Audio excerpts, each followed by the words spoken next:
do you think you'd have the same career as you have had if you were starting out now? No, not at all. Not at all. No, not at all. I don't know that I would be able to get a show on. I really don't.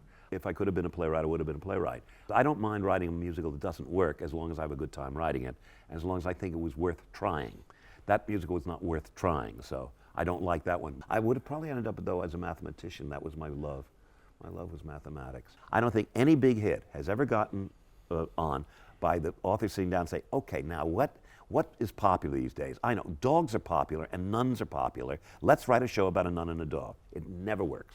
You cannot predict what an audience will like or dislike. All you can do is try to make the work as good and write for yourself. The depersonalization of the world is particularly for people of my generation is pretty frightening, of the constant barrage of information and what that does to people's sense of identity and what that does to people's sense of community. I think we live in an era where community is breaking down and becoming isolated shards. I'd rather have an audience like what I write than dislike what I write. But primarily I want to write, so that's what counts. Can I ask, first of all, before we go any further, how would you like to be credited on screen? Composer and lyricist, or? Oh, goodness gracious, yes. Brilliant. Sorry. Reading your book, it was quite interesting to me. One of your fundamental principles, you say, is less is more. Mm-hmm. Have you always abided by this principle? Ever since I came across the idea, yes, I have. I think I learned it really from Oscar Hammerstein, who taught me most of what I know, because his work is very spare, both the good and the bad work. It's always spare, and I think I learned it by osmosis before I ever read that. I think it was Mies van der Rohe who said it. And then when it was put into print, I thought, yes, that's absolutely true. Why is it so true? Well, incidentally, it's not always true. In the case of War and Peace, less is not more. More is more there. But I think for short forms particularly, the leaner you can be, the less padded you can be, the better it is, and the more direct you can get. You mentioned Oscar Hammerstein as your mentor. Have you ever found the need to pass on the knowledge that you've learned to a protege of your own? Yes, it's one of the reasons I wrote this book. But a particular protege, yeah, I did some of that for Jonathan Larson, the man who wrote Rent, and for a team named Richard Maltby and David Shire, who have written a number of shows and songs, and I've done it to classes, to groups of people, but those are the only specific individuals I did. So was your primary motivation for writing the book that you wanted to pass on your own No, knowledge? the primary motivation was I was asked to do a book of collected lyrics, and I said, oh well, if I could write some essays about lyric writing, and to my horror, the publisher said yes. And so I had to go ahead and do it, and so that's how I got into it. That was 14 years ago, and I was able to put it off for 11 years, and then finally I got guilty, so I did it. There's a memorable passage in the book where you talk about not being happy with your work for West Side Story. And actually, if I can quote back at you, you say that some of your lyrics melt in the mouth as gracelessly as peanut butter and are impossible to comprehend. Yes. Wasn't that bad, surely? Well, surely it is. If you try to hear the lyric of America and really, and you've never heard it before, I think half of it would escape your attention. It's so jammed, and it's so filled with rhymes, and it's very fast, and that's the primary example. But there are others.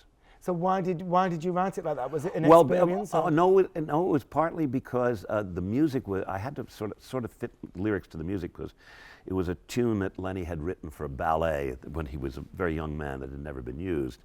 And it's the kind of tune that ordinarily I would not write a lyric to because it is so jammed together, and particularly if you're going to do rhymes and try to make jokes at the same time.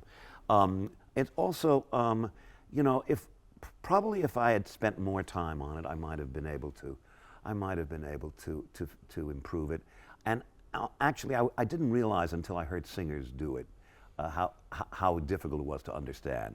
When I used to do it at the piano, that would be, I could understand what I was saying, but I'm not sure that I wouldn't have changed it if I'd heard it sung earlier. Now, West Side Story to one side, your work's often held up as being much more intelligent than the average work of musical theatre.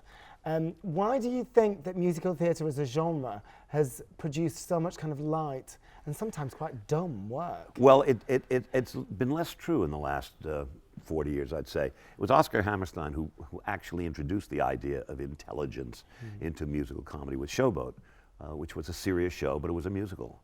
And what he had done was he had amalgamated the European tradition of operetta with the American lighthearted musical comedy. But under his hands, and between that and Oklahoma, he revolutionized the American musical theater so that a whole generation, my generation, were able to bring something of a genuine feeling for story, for character, and what you would call intelligence to musicals. But that really all happened after the Second World War because of Hammerstein's revolution. So what do you hope will be your legacy? How have you moved it on since Oscar Hammerstein? I can't take a bird's eye view. Okay. What do you think of the state of musical theatre at the moment? Well, it's the problem with musical theatre at the moment has been the problem that's been around for now, 40 years, which is economics. It's young people do not get a chance to learn their craft. Even when I was young and learning my craft, we at the most you could get on a show maybe every 2 years. The generation before me, Hammerstein's generation, the generation of Rodgers and Hart, of Cole Porter, of all the people who were the pioneers, so to speak, in American musicals, they did 2 shows a season. So they got to learn their craft, because you only learn by doing. It's not a craft that can be, it's a practical craft. It's not a craft that can really be learned in a classroom. You can learn principles, but the whole idea of the theater is, and includes playwriting too, is you have to get it out in front of an audience and get that two-way street going between an audience and a stage, and see what happens when performers get hold of what you write. That can only be done by practice. And unless you get a chance to practice, you can't, quote, be perfect. And now, young writers are lucky if they get a show on every 5 years. And that's really lucky. There's no way for them to learn their craft. So what's happened is that shows now do not depend on young writers as much as they do on tried and true material. I mean, that's the so-called jukebox musicals, the musicals like Mamma Mia, which are collections of songs that are already known to the public, that have been pre-written, so to speak. And then there are the musicals that make fun of musicals. The meta-musicals. What we call meta-musicals, or as a friend of mine says, the musicals that eat their young. And, and it's in which you make fun, and that's college level stuff. I mean, making fun of what you're writing is nothing more than college, and nothing less either. And there's room for college musicals. But musicals that really try to do something, or say something, or try to experiment with the form are few and far between. Now, you find them often in what you'd call over here fringe theater, in off-Broadway theater, in regional theater. But they don't get the kind of exposure, nor do they get the kind of professional productions, unless they are done on Broadway or in the West End, with professional singers and professional actors and professional directors, and a wide audience. And so it's not exactly a dead-end street, but it's a very narrow tunnel to get to write something and to get it heard by a large number of people, and heard properly. And you say that economics is the main factor behind this. Yes, sure, because a producer has to now, in America, musicals now, the average musical costs $12 to $15 million. And now granted, the value of money has changed, but West Side Story was done for $300,000, and that was considered an average price at the time that it was done. That was 1957. And also there were many more shows done. But musicals are so expensive now that producers are unwilling to take a chance on an unknown, unless they're writing a musical adaptation of a property that comes with a built-in. Say, if you do a Harry Potter musical, yes, they might give a chance to a young person to write a Harry Potter musical because they've got Harry Potter to sell the tickets. Otherwise, they want either, as I say, songs that the audience already knows, that they think will attract a show that will attract a crowd because of the audience knowing and feeling comfortable with the songs already. I tell you what then, do you think you'd have the same career as you have had if you were starting out now? No, not at all, not at all, no, not at all. I don't know that I would be able to get a show on. I really don't. I mean, if I were writing the kind of stuff I like to write. And I mean, even West Side Story was very hard to get on, and because it was, in a sense, experimental, and yet Bernstein was well known, and Jerry Robbins was well known, and Arthur Lawrence was experienced, and but it was still difficult to In fact, our first producer, we were doing backers auditions, and then she decided to drop the show, and we raised not a cent. We couldn't raise a cent. I'll tell you what, you're quoting lots of Broadway names to us here, and you are thought of as being a very American figure, but at the same time, British theatre's had a big impact on your career, hasn't it? Yes, well, yes. I've always been, first of all, I've always been an Anglophile ever since I came over here in 1958 to do West Side Story, and I thought, I love this country, and I love the theater here too, because the theater is so based on words, and it's so verbally felicitous, and the love of language that's in the theater here. Not that American theater doesn't love language, but nothing like what the British do. And as I've said often, the first good reviews I ever got were for Funny Thing Happened on the Way to the Forum over here, because it's filled with wordplay. Well, it's interesting that recently, in the last couple of years, there's been a lot more revivals of your work, more than ever, probably. Yes. Why, specifically here in London, and a lot of them transferring to Broadway. Yes, indeed. What do you think is going on at the moment? Why is this happening now? I don't know why it's happening now. I do know that the shows that I've been connected with generally have really first-rate books, and therefore they're shows that are worth reviving. They're interesting enough so that a young director or a group of actors can, quote, reinterpret the thing and have a good time doing it. So I think the shows that I've written attract directors, and it needs a kind of the thrust of a director's desire to do it to interest, let's say, a producer or a theater like the Menya Chocolates Factory, which have done a number of my shows. And you know, and I've had a number of shows done at the National Theater, which is both an honor as far as I'm concerned, but it's because there are directors who thought this would be interesting to do. I'd like to do this in that kind of venue.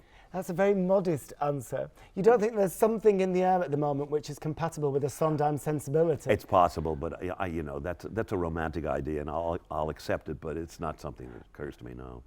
I tell you what, we're talking about the differences between British and American theatre. Our government are currently telling us that our theatre, we have to adapt to be more like the American model. What do you think of this proposal? Well, first of all, I don't know if you know and if your audience knows, but there is no such thing as government subsidy of what you call commercial theatre in the United States. In fact, there's very little subsidy of the arts at all. When I was on the National Endowment of the Arts over there, we discovered that the city of Vienna subsidizes its opera. It's a greater subsidy for its opera than all the subsidies that the government did for all arts in the United States. So it's always, the theater particularly has always been commercially based. You raise the money, you go out, hat in hand, you go out to individual donors and that type. Now you can't even do that because musicals are so expensive, theater is so expensive, plays are, that you have to get corporation money. You have to go to I don't know, a movie studio, or large corporations have to put money into shows because individuals can't do it anymore. When a show costs $15 million, you can't go out to 15 millionaires and ask each of them for $1 million because you won't get it.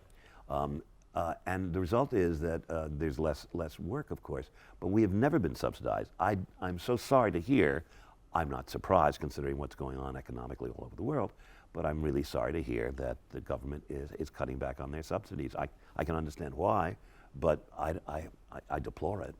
It's too bad. What do you think? Well, do you think British theatre will suffer if we're made to follow more of an American model? Well, I think there'll be less of it, and it'll be more commercialized. That is, say, the more surefire things. Look, it's been happening anyway. When you look down the list of what's playing in the West End, in the commercial theatre, it's 90% musicals. When I first came to Great Britain, I'd say it was maybe 1 in 8 shows was a musical that was playing in the West End. Everything was plays. Whereas already in the United States, most of the shows were musicals. And I saw what was happening 35 years ago, and I said, London is going to become like New York. New York 35 years ago was mostly musicals. I said, in 10 years, London will be mostly musicals. And sure enough, in 10 years, London was mostly musicals. And now it's almost entirely musicals. And so musicals being by nature more popular with a general audience, they're going to, like kudzu, the weed that grows all over the place, are going to take over and have taken over, in fact. But they're expensive. But for a man who's made his career working in musicals, is this not a good thing? And, well, I think it's a terrible thing, but on the other hand, I think it's much worse that plays aren't being done. I mean, if I could have been a playwright, I would have been a playwright. And it's not that so much that I prefer plays to musicals, although I do in terms of quality. And when I come over here, I see the plays. I do not see the musicals, because whatever plays I can find are more interesting generally than the musicals. And that is true in New York too. I rarely go to musicals in New York unless I really hear something interesting about them. How different do you think the work is that's being produced on the in the West End, say, as opposed to on Broadway? Well, not an awful lot of difference. And you mentioned the word thing earlier. I'm just wondering whether our theatre is a bit more intelligent than in. Well, it's a little that kind of generalization is hard to make. Also, because so few plays are being done, I'm afraid that there isn't a lot of difference between London and New York now. Is that a good thing or a bad thing? It's a bad thing. And how about not just the work, but the accessibility of the work? Because theatre tickets on Broadway are much more expensive than they are in the West End, for example. I don't know enough about the pricing in the West End. What would you say the average price is over here? Well, it's about £40, £50. All right, that would be $80. And our average price now is $110. You're catching up. Looking back now, which of your musicals are you most proud of? Oh, I like each of them for a different reason. I've been asked that before. I like the only musical that I've written that I'm sorry I took the time to write, and I cover this in the book, is a musical called Do I Hear a Waltz, which is not a bad musical. It's just a musical that need not have been written. And because I don't mind writing a musical that doesn't work as long as I have a good time writing it, as long as I think it was worth trying. That musical was not worth trying, so I don't like that one. But for every single other one, there are, even West Side Story, where I don't like my own work, but I'm proud to be connected with the show because the show itself is wonderful. And that's what counts. And that was worth writing. And certainly of my largest commercial failures, I can tell you what I like about them. There's something I like about all of them. In the book, you quote William Faulkner's theory that a writer needs three things: experience, observation, imagination. Which of the three do you have the most of? Well, the thing I didn't have a lot of, and what made me, I'd always thought that Shaw had said that, but I found out recently that it was something Faulkner said. He went on to say that you can do without one of the three qualities, but you can't do without two of them. That in order to be a writer, you have to have two out of the three. And I had no experience, but I had a lot of imagination and decent observation. So those are my two strong points of the three.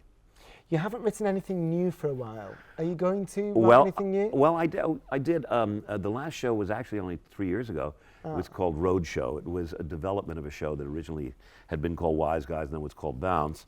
But it took a number of years to write and rewrite and rewrite.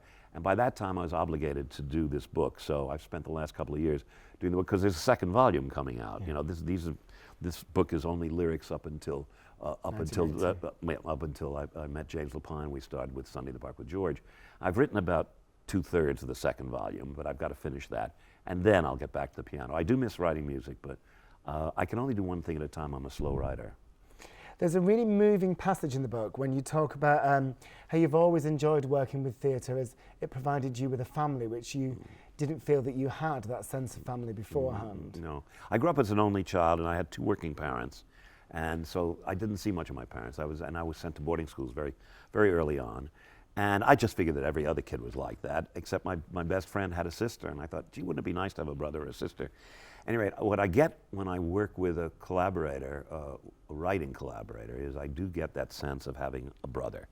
And when I work with a group of people putting on a show, then it becomes a director and some actors, it is a family. And we're all in the same boat together. We're all striving for something, and we're all trying to make connections with each other and make something larger than we are individually. And that's a family feeling to me.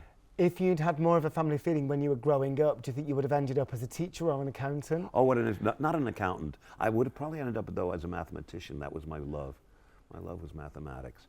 And on the other hand, it was falling into the orbit of Oscar Hammerstein that made me a songwriter. I wouldn't have been a songwriter if I don't think if I hadn't just accidentally at the age of 11 met him. The main criticism that's been levelled at your work over the years, perhaps the only criticism, is that it's cold, and it's something that you acknowledge in the book. Well, I don't. What do I? What I don't think I say that it's cold.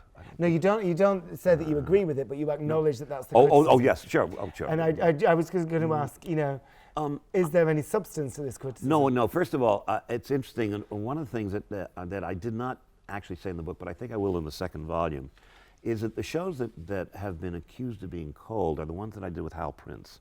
They are more, I'd say, dispassionate than the ones that I did with James Lapine and later with John Weidman. And I think there is a certain objectivity, a certain removal in them. I don't think they're cold, but they are more dispassionate. They are anti-sentimental. And I think that's one of the things that people are talking about. Also, I think people I think there's a confusion. I think they think cold equals cerebral, or cerebral equals cold. Cerebral equals, to bring up your word, intelligent. And that's not what people really wanted music. They want not to think, or they want not to be moved in a way. I think that the people who accuse the musicals of being cold may also be people who either they. No, I think I will censor that remark. I think I will not make a generalization. But you do. So you've acknowledged that people, when they go to the musicals, want not to think. Many do. I think that's not true, and that's why I was censoring, because things have changed. Things have changed. I think a lot of people go to musicals now that sound interesting. I think still the majority of musicals want to go to and have a mindless evening. I think there's no question. So how has an awareness of that impacted on your work when you've been writing? Oh, it never does. It never does. I think. Oh gosh, no. I think that's a fool's game. To try, first of all, in any way, to try to predict what an audience's reaction is going to be.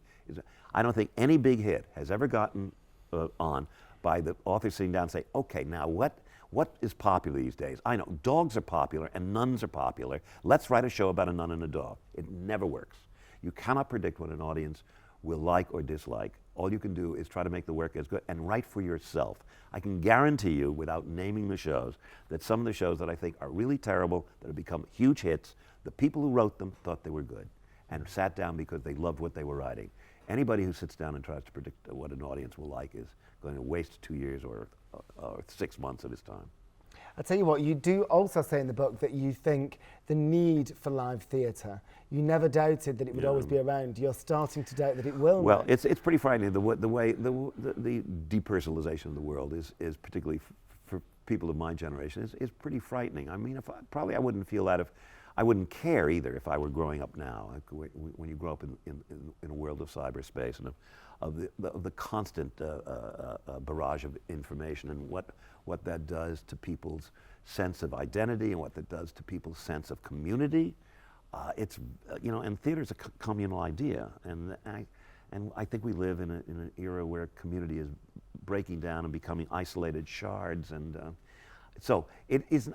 I think, on the other hand, I think I probably exaggerate, because I think people will always, particularly kids, let's say in school, the fun of putting on a play is always going to be there.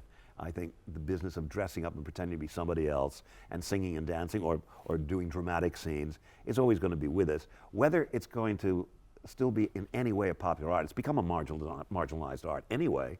It used to be the only game in town up until the middle of the 20th century, when suddenly television started, and then suddenly theater got less and less to be the game in town, and television got to be, and that's a removed electric kind of entertainment. And well, the other thing, I suppose you could say that as the world becomes more depersonalized, there's more of a need for that special live experience. I mean, that's what's happening with recorded music, for example, that the live gig has become more special. Maybe so. I don't know. It's the live gig is there's a circus atmosphere to the so-called live gig, and spectacle, of course, is something that rock concerts trade in, and the need for spectacle, bread and circuses. But I'm afraid that I think bread is going out the window, and I think circuses are the only thing left, or may be the only thing left. I just think that the need, you talk about the need, that's what I was addressing, that the need may lessen, and that upsets me. Okay, finally, during the course of your career, you've won 8 Tonys, several Grammys, an Oscar and a Pulitzer Prize. Do you have any as yet unfulfilled ambitions? No. And I wasn't ambitious for those either. The first Tony, I was really pleased with myself. I just thought, oh, this is wonderful to get an award this way. But you know, once you've gotten the award, you say, that's it, so that's it. So it's nice to get an award. It's nice to be recognized, just the way I'd rather have an audience like what I write than dislike what I write. But primarily I want to write, so, you know, that's what counts.